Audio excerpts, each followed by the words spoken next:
Hello बच्चों, स्वागत है आपका मेरे YouTube चैनल पे।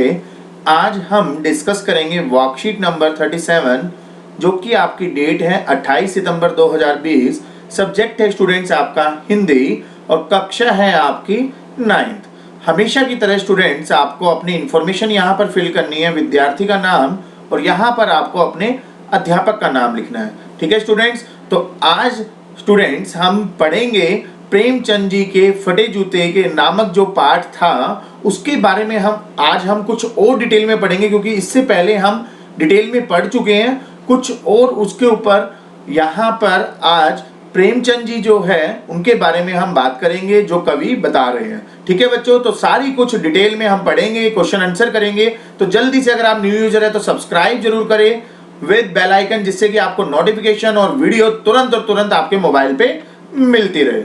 ठीक है स्टूडेंट्स, तो प्यारे बच्चों, प्रेमचंद जी के फटे जूते नामक पाठ एक निबंध है जिसे हरिशंकर परसाई जी ने प्रेमचंद जी के व्यक्तित्व की सादगी का विवेचन करते हुए आज की दिखावे की प्रवृत्ति और अवसरवादिता पर व्यंग्य किया है। वे प्रेमचंद जी के व्यक्तित्व के बारे में तो बताते ही हैं, साथ ही अपने बारे में बताते हुए क्या कहते हैं, आइए इस गद्यांश को पढ़कर जाने और पूछे गए प्रश्नों के उत्तर दें। ठीक है बच्चों, तो आपको यहाँ पर दिख रहा है प्रेमचंद जी के जूते की पिक्चर ये दिखाई गई है और ये बताया गया है कि ये अगर फोटो ही खिंचवानी है तो क्यों इन्होंने जूते फटे हुए पहने, तो उसके बारे में हम डिटेल में पढ़ेंगे। कुछ वर्कशीट में हम कर चुके हैं पिछले वीक की, आगे हम डिटेल में पढ़ेंगे। ठीक है बच्चों, तो फोटो ही खिंचाना था, कवि बोल रहे हैं प्रेमचंद जी को फोटो ही खिंचाना था तो ठीक जूते पहन लेते या न खिंचाते। फोटो न खिंचाने से क्या बिगड़ता, तो यहाँ पर कवि जो है ये बता रहे हैं प्रेमचंद जी को अगर फोटो ही खिंचवानी थी तो वो जूते ठीक से पहनते या फोटो ही ना खिंचवाते अगर फटे जूते थे उनके पास। शायद पत्नी का आग्रह रहा होगा और तुम अच्छा चल भाई कहकर बैठ गए होंगे। तो कवि बता रहे हैं कि हाँ, मे भी पत्नी ने बोला होगा कि चलो फोटो खिंचवाओ, तो आपने बोल दिया होगा चलो भाई कहकर बैठ गए होंगे। ठीक है बच्चों, मगर यह कितनी बड़ी ट्रेजेडी है कि आदमी के पास फोटो खिंचाने को भी जूते नहीं है। कवि बोल रहे हैं कि ये ट्रेजेडी के बराबर है कि फोटो खिंचवाने जा रहे हैं और जूते तक नहीं है। मैं तुम्हारी यह फोटो देखते देखते तुम्हारे क्लेश को अपने भीतर महसूस करके जैसे रो पड़ना चाहता हूं। कवि बता रहे हैं यहाँ पर कि आपकी जो ये फोटो है उसको देखते देखते मेरा ऐसा लगता है कि कहीं ना कहीं आपके भीतर कोई क्लेश है, मतलब जिससे कि मेरी आंखों में आंसू आ जाते हैं, मैं रो पड़ता हूँ। मगर तुम्हारी आंखों का यह तीखा दर्द भरा व्यंग्य मुझे एकदम रोक देता है। जो आपकी आंखों का ये तीखा दर्द है जो कि आप महसूस भी नहीं होने दे रहे हो, ये हमें रोक देता है। तुम फोटो का महत्व नहीं समझते। कवि बोल रहे हैं प्रेमचंद जी को, तुम फोटो का महत्व नहीं समझते हो। अगर समझते होते तो किसी से फोटो खिंचाने के लिए जूते मांग लेते। लोग तो मांगे के कोट से वर दिखाई करते हैं। लोग जो है वो आपने जूते ही नहीं मांगे किसी से, लोग जो है वो कोट तक मांग लेते हैं और शादी के लिए वर की फॉर्म में दिखाई पड़ते हैं और मांगे की मोटर से बारात निकालते हैं और मांग के वो बारात तक निकाल लेते हैं। फोटो खिंचाने के लिए तो बीवी तक मांग ली जाती है। फोटो अगर खिंचानी है तो किराए पे बीवी तक मांग ली जाती है। तुमसे जूते ही मांगते नहीं बने। क्या तुम नहीं मांग सकते थे जूते? तुमसे जूते ही नहीं मांगे गए किसी से।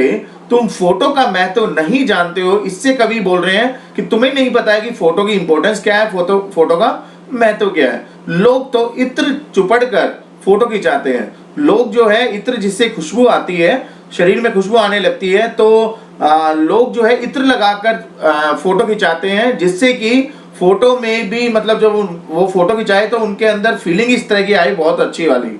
ठीक है बच्चों, तो उपयुक्त पठित गद्यांश के आधार पर प्रश्नों के उत्तर हमें देने हैं। यहाँ पर हमें अब पूरा गद्यांश हमने पढ़ लिया है, अब प्रश्न उत्तर की टर्न है। तो पहला प्रश्न पढ़ते हैं, उसके बाद उसके उत्तर की तरफ चलते हैं। लेखक को ऐसा क्यों लगता है कि प्रेमचंद फोटो का महत्व नहीं समझते? तो यहाँ पर बच्चों हमें बताना है कि लेखक को क्यों लग रहा है ऐसा कि प्रेमचंद जी को फोटो की इंपॉर्टेंस नहीं पता। तो यहाँ पर उत्तर लिखा है, लेखक ऐसा इसलिए कह रहा है क्योंकि वे अत्यंत साधारण कपड़े और फटा हुआ जूता पहनकर फोटो खिंचाने गए थे। अगर वे फोटो का महत्व उनको अगर पता होता तो वे दूसरों की तरह फोटो खिंचाने के लिए औरों से कपड़े, जूते आदि उधार मांग सकते थे। क्योंकि उनके पास फटे हुए जूते थे तो वो दूसरे से उधार मांग के फोटो खिंचा सकते हैं, क्योंकि 5-10 मिनट का काम था ये। ठीक है बच्चों, तो ये इसका प्रश्न का उत्तर होगा। दूसरा प्रश्न है आपके सामने, प्रेमचंद की आंखों में लेखक को क्या दिखाई देता है? जो प्रेमचंद जी है कवि, प्रेमचंद की आंखों में, जो लेखक है वो प्रेमचंद जी के बारे में बोल रहे हैं कि उनकी आंखों में क्या दिखाई देता है। तो लेखक को प्रेमचंद की आंखों में तीखा दर्द भरा व्यंग्य दिखाई दे रहा है, क्योंकि यहाँ पर इस लाइन में लेखक ने बोला भी है कि उनकी आंखों में तीखा भरा व्यंग्य दिखाई दे रहा है, जिससे कि मेरे को रो आना पड़ता है। मतलब उनकी आंखों में भी आंसू आ जाते हैं, इतना मतलब तीखा दर्द दिखाई दे रहा है लेखक को। तीसरा प्रश्न है, जो लोग फोटो का महत्व समझते हैं वे फोटो कैसे खिंचाते हैं? फोटो खिंचाने के लिए आप क्या क्या तैयारी करते हैं? तो तीसरा प्रश्न में आपको उत्तर देना है यहाँ पर बच्चों, लोग फोटो खिंचाने के लिए सुंदर बनते हैं, इसके लिए वे मांगी हुई पोशाक तक पहनने में नहीं हिचकिचाते। कई तो इत्र लगाकर फोटो खिंचाते हैं ताकि उनकी फोटो में भी खुशबू आ जाए। तो यहाँ पर लिखा भी हुआ था गद्यांश में, इत्र लगाकर चौपड़कर वो फोटो खिंचाते हैं जिससे कि उनको ये लगता है कि फोटो में भी खुशबू आ जाएगी। तो इधर ये तो है ही, और पोशाक भी अगर मांगना पड़े तो वो बिल्कुल भी हिचकिचाते नहीं है। तो ये हो गया आपका तीसरे प्रश्न का उत्तर। चौथा प्रश्न है, लेखक किस ट्रेजेडी की बात कर रहे हैं? तो यहाँ पर बच्चों हमें बताना था कि ट्रेजेडी किस तरह की ट्रेजेडी की बात कर रहे हैं, क्योंकि लेखक प्रेमचंद जी की गरीबी की ट्रेजेडी की बात कर रहे हैं। उनका मत है, उनका कहना है, इतने बड़े लेखक के पास पहनने के लिए ढंग के जूते भी नहीं है, वे फटे हुए जूते में ही फोटो खिंचवा रहे हैं। तो ये वाली ट्रेजेडी की बात कर रहे हैं कि उनके गरीबी कितनी आई हुई है प्रेमचंद जी के ऊपर। लास्ट प्रश्न है, उपयुक्त गद्यांश में लेखक ने समाज में व्याप्त खोखलेपन और दिखावेपन को दर्शाया है। क्या आज भी समाज में यह प्रचलन जारी है? तो गद्यांश में जो है लेखक ने बताया है कि समाज में किस तरह के खोखलापन और दिखावेपन है, कि क्योंकि वो दूसरों से मांग कर फोटो खिंचवाते हैं, वो ये नहीं देखते कि वो जैसे हैं वैसे उनको फोटो खिंचवानी चाहिए। तो यहाँ पर गद्यांश में लेखक ने समाज में फैले खोखलेपन और दिखावेपन को दर्शाया है।